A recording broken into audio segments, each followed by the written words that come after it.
Chapter 2. Captured. The pirates' next problem was where to go.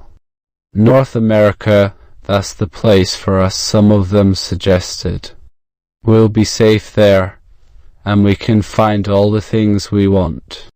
Gao, however, was against this. He wanted to go back home. We'll go to the Orkney Islands, he told the crew. I know the place well, and we can easily sell what we've captured and live comfortably off the profits. Anyway, he continued, we need to repair the ship as well. We can only do that in a northern port. Eventually the crew accepted his decision, and the ship sailed for the Orkney Islands. When they arrived at one of the islands, Gao told his crew how to behave when they went ashore. You must say that we were sailing from Cadiz to Stockholm, but that bad winds drove the ship too far north. You must also tell the local people that you want to repair the ship, and that if they help you, you'll pay them very well. But Gao's luck began to go against him. The sailors on board the ship who had not wanted to join the mutiny saw their opportunity. When one of the ship's boats went to the island, a sailor escaped from the pirates and went in search of the local sheriff. The Revenge is really a pirate ship, he explained. I had to stay on board because they threatened to kill me. You did the right thing to come here and tell me, the sheriff replied. Then the sheriff ordered his men to make preparations to capture the ship. Another 10 sailors who had been forced to join the mutiny stole the ship's boat and sailed to the mainland of Scotland. They were arrested when they arrived in Edinburgh and put in prison because the authorities thought they were pirates. Despite the loss of these members of his crew, Gao did not move the ship. He decided to stay in the bay and to rob the gentlemen and ladies who lived on the island. When they had finished, they sailed to a neighbouring island called Calf Sound. Gao wanted to rob the house of a gentleman who lived there, a man called Fee, who Gao had been at school with.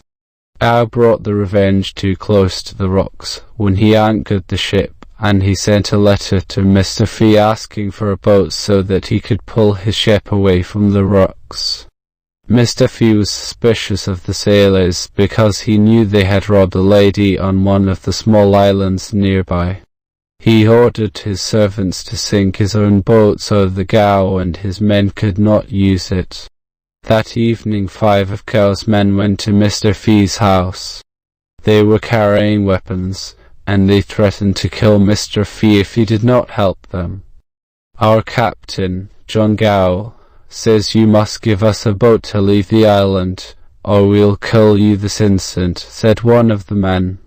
If you want me to help you, you'll have to be nicer than that, said Mr. Fee. Let's go to the tavern for a drink, and we can discuss things.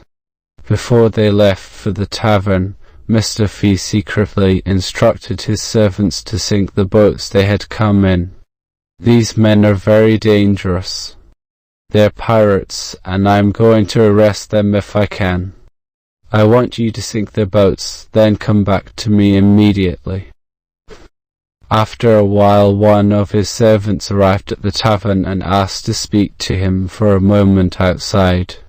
The servant explained that they had followed his orders about the pirates' boats. Mr. Fee ordered 6 servants to hide behind some trees with their weapons. He said that he would walk back that way either with the ship's officer alone, or with all 5 pirates. His men must be prepared to attack the pirates and capture them.